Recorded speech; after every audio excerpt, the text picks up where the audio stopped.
So this is Mamdani's plan for public safety, which is going well there. Mr. Mamdani, how will you make the city safer and how will you change the NYPD? Thank you. This is the concern for so many New Yorkers, and I'm proud to have a comprehensive plan to bring new ideas to this city.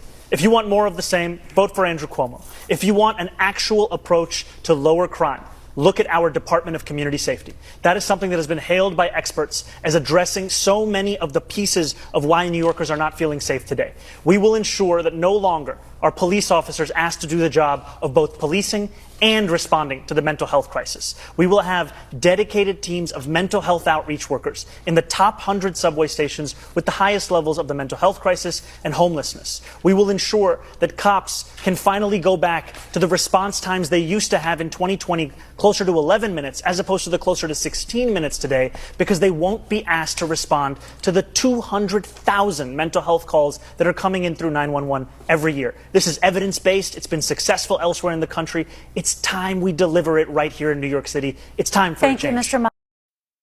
Oh, I cannot wait to see New Yorkers vote for this, how this is going to pan out. So you're going to take mentally ill people who are the dangerous ones, because people committing crimes are probably very mentally ill, and you're not going to send a cop. You're going to send one of your therapists to do like a little like outreach program where they go and what do? They talk them off the cliff after they're like shoving Asian women into subways and stabbing people. That is your response to public safety. Well, first of all, the crime went up because we defunded the police, and then we if they did their job, they were called racist and everyone wanted to kill their families. So that's why crime went up. The only response is you get mentally ill people off the street, you put them in jail, which is where they belong, which you don't believe in either. They just can't be on the streets. The solution would be more police, not what a guy in a vest walks up to a crazy person who's about to stab someone and you're going to reason with them. You don't reason. Like, I'm not arguing with a child. I'm also not arguing with a homeless person because that would mean I'm crazy. Like, do you not? I don't really understand how people are voting for this. But also, at the end of the day, you guys kind of deserve what you get. I mean, at a certain point with New York, I'm like, maybe this is what you guys need. Maybe this is the turning point. Maybe your lives have to become literal hell and you have to literally be by a crackhead and die for you to be like, wow, I think it is Gotham City here. It is a liberal hell. It is just crime ridden, immigrants everywhere. You're never going to see a wealthy white person again. And I think maybe this is what you guys need to actually then vote in a Republican. And so be it. I mean, I will just avoid the state at that, or take private cars. I don't even know. So notoriously violent Brooklyn neighborhood pushes for a police-free zone. That'll go well. I think that's good. I like this. So it's a notoriously violent Brooklyn neighborhood. We're not going to go talk about the demographics there. I'm sure you already know. But they're going to push for a police-free zone. And I think that's good. I think that's what they need. And I think crime is going to go down. Drug use is going to go down. Stabbings, shooting, I think it'll all go down. So we just haven't learned anything. It's great. I encourage that. Make sure you walk directly through wherever that is.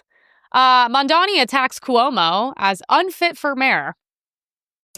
It took Andrew Cuomo being beaten by a Muslim candidate in the Democratic primary for him to set foot in a mosque. He had more than 10 years, and he couldn't name a single mosque at the last debate we had that he visited. And what Muslims want in this city is what every community wants and deserves. They want equality, and they want respect. And it took me to get you to even see those Muslims as part of this city. And that, frankly, is something that is shameful and is why so many New Yorkers have lost faith in this politics. No, New York lost faith in their politics because they're stepping over shit and getting stabbed. It wasn't because he didn't visit the local mosque. First of all, let's not act like Mamdani's stepping into any churches, okay? Because the mosque he's speaking at, there's not even women allowed. Good. I hope he's never even been in a mosque. How about that? Okay. He does not need to be going to mosque. He does not need to be catering to Muslims. That's not who he needs to be catering to. That's not what New York is or New Yorkers are. Everyone's not like, oh, I can't wait to go to New York. It's all the Muslims and the best mosques in the world.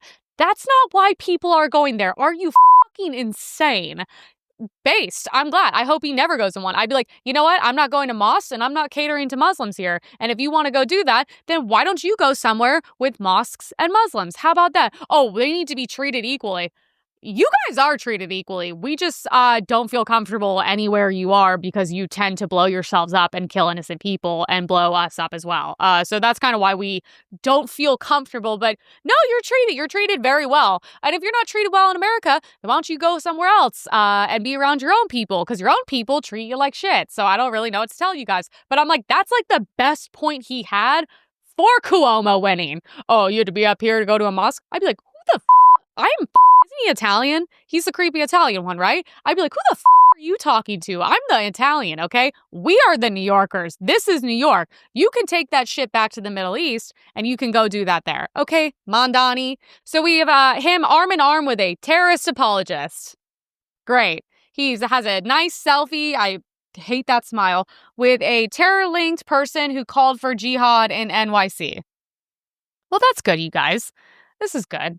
How much bad PR has to come out about someone for you guys to be like, I don't really know about this, but then I'm like, are you guys truly this disconnected that you're not even seeing this stuff?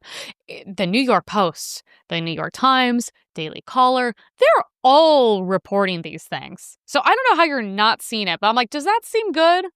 I still can't even bring up the fact that he brought up mosques in the debate is so insane. I'd be like, yeah, well, I'd invite you to the local synagogue, but I'd like it to still be standing by the time you leave. Rashida Tlaib campaign spent $35,000 on luxury limo services. Are we starting to see that there's a lot of money? I'm an idiot. There is so much money in being a Democrat. Look at all this. There's 5 years, baby, and I just started making money, okay? I was doing some shitty jobs the whole time. My car rants weren't exactly paying well for the past 4 or 5 years. So much money in being a Democrat. I'm a idiot. I picked the wrong side. I'm watching California is like, I don't know what happened to $25 billion. It's gone, you guys. I don't know what to tell you. They're doing like gay conventions in Colombia. They're flying first class, renting out rooftops, bottle service, private security, going on safaris, probably taking their gay lovers with them. I mean, if you guys see me switch up and become the face of the Democratic Party, mind your own business. Because I'm like, this is such a better $35,000 on limo services. First of all, who takes limousines at this point? I was like, I haven't seen someone do that since like Night of the Roxbury. But yeah, so that's what she's doing. She's doing limos, and then, they're going to their little conferences and be like, we need to defund the police. And someone made a comment, how many kids in Palestine could you have fed for that $35,000? Probably a lot, right? Interesting. Once again, they want you to be poor. You will own nothing. You will be happy, and they will be telling you are a piece of shit and deserve less as they take their private security and get into their limo back to their New York townhome. Okay? If you guys want to vote for that, that's your right. It's America. I believe in voting for whoever you think will benefit your life more.